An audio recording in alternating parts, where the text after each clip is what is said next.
Hi, I would like to talk to you about something that's in Scripture. Everybody knows knows the story of Sodom and Gomorrah. There's a similar situation that happened years later in the land of Israel. Yeah, it's in Judges chapter 19. I'm going to read the entire chapter to you. There's going to be no commentary.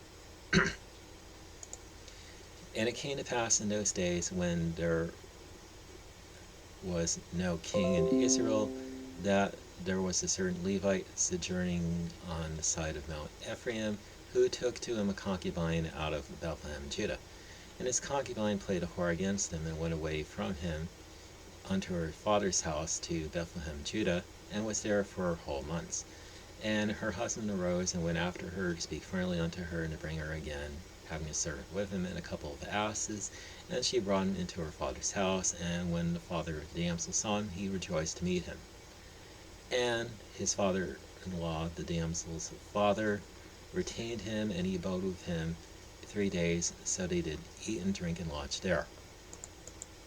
And it came to pass on the fourth day, when they arose early in the morning, that he arose to depart. And the damsel's father said unto his son-in-law, Comfort your heart with a morsel of bread, and afterward go your way. And they sat down, and did eat and drink both of them together. For the damsel's father had said unto the man, Be content, I pray you, and tarry all night, and let your heart be merry.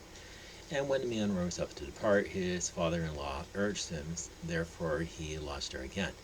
And he arose early in the morning on the fifth day to depart. And the damsel's father said, Comfort your heart, I pray you. Then they tarried until afternoon. They did eat both of them.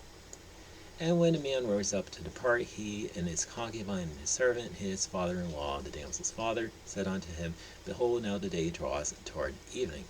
I pray you tarry all night. Behold, the day grows to an end.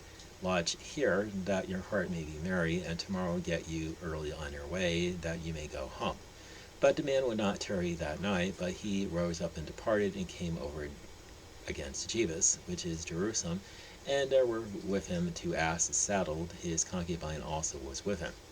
And when they were by Jebus, the day was far spent, and the servant said unto his master, Come, I pray you, and let us turn into the city of the Jebusites, and lodge in it. And his master said unto him, We will not turn aside hither into the city of a stranger that is not of the children of Israel. We will pass over to Gibeah. And he said unto his servant, Come, and let us draw near to one of these places to lodge all night, in Gibeah or in Ramah. And they passed on and went their way, and the sun went down upon them when they were by Gibeah, which belongs to Benjamin. And he turned aside thither to go in and to lodge in Gibeah. And when he went in, he sat him down in a street of the city, for there was no man that took them into his house to lodging.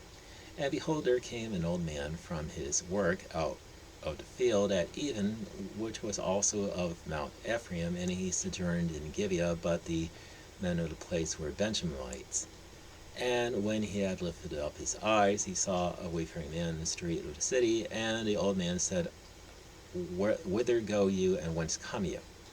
And he said unto him, We are passing from Bethlehem, Judah, toward the side of Mount Ephraim. From thence am I, and I went to Bethlehem, Judah, but I am now going to the house of the Lord, and there is no man to receive me in the house.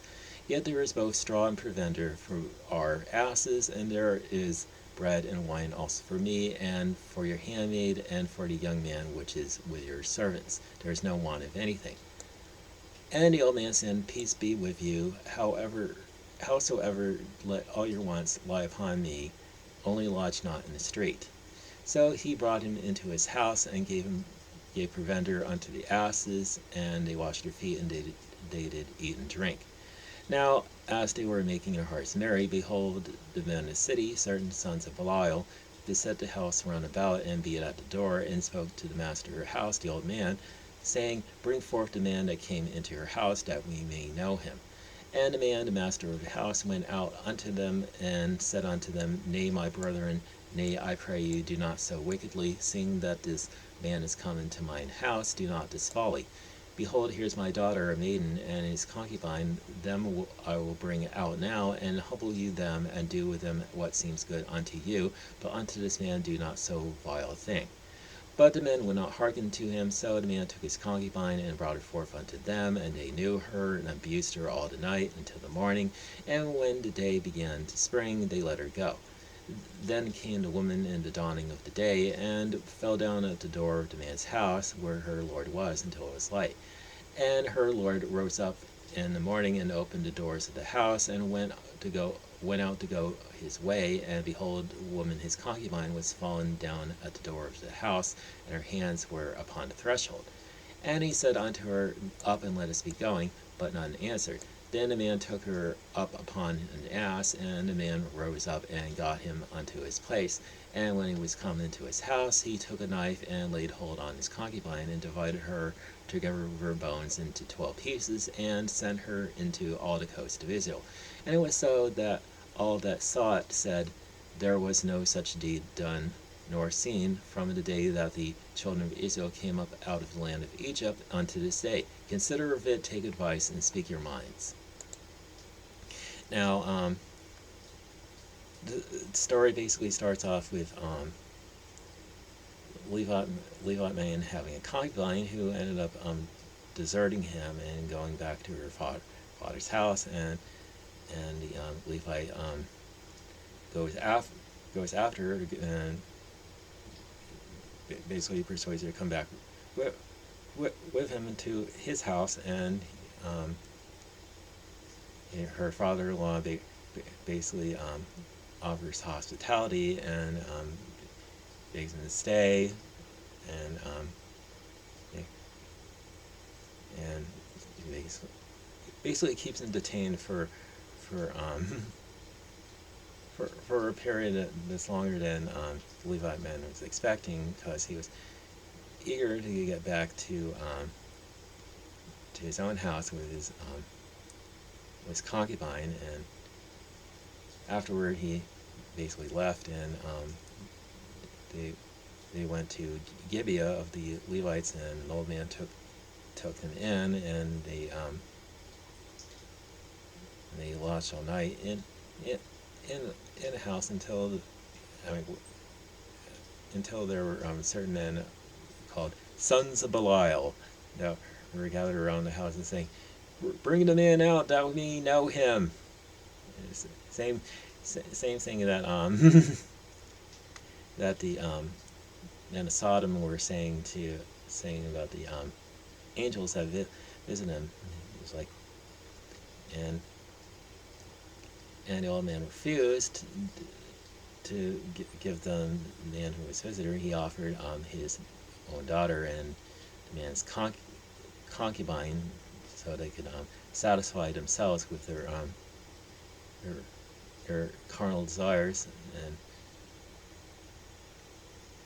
But the men were insistent, so the Levite man shoved his concubine out the door, and they ended up raping her and abusing her, and ended up letting her go, and she ended up falling down dead at the door of the old man's house. And when the Levite man got up and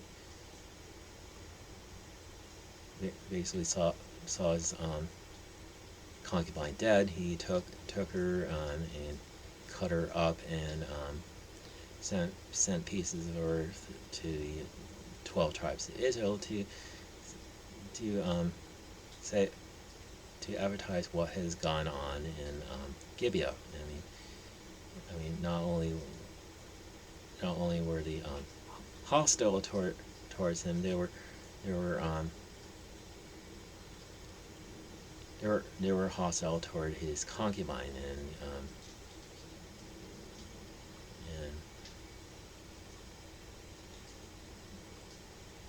I mean, there's basically something wrong. I mean, Levite man was worry about his own hide, so he shoved his concubine at the door and and then ended up raping her, and it was really disgusting story. Anyway, that eventually leads to a civil war between the tribe of Benjamin and the rest of the tribes of Israel when the tribe of Benjamin refused to deliver up the men who were responsible for the rape. Anyway, that's pretty much all I really want to share with you this morning. I'm sorry this may offend you. I mean, it's a really sordid story of the Bible. Anyway, have a good day, and God bless you.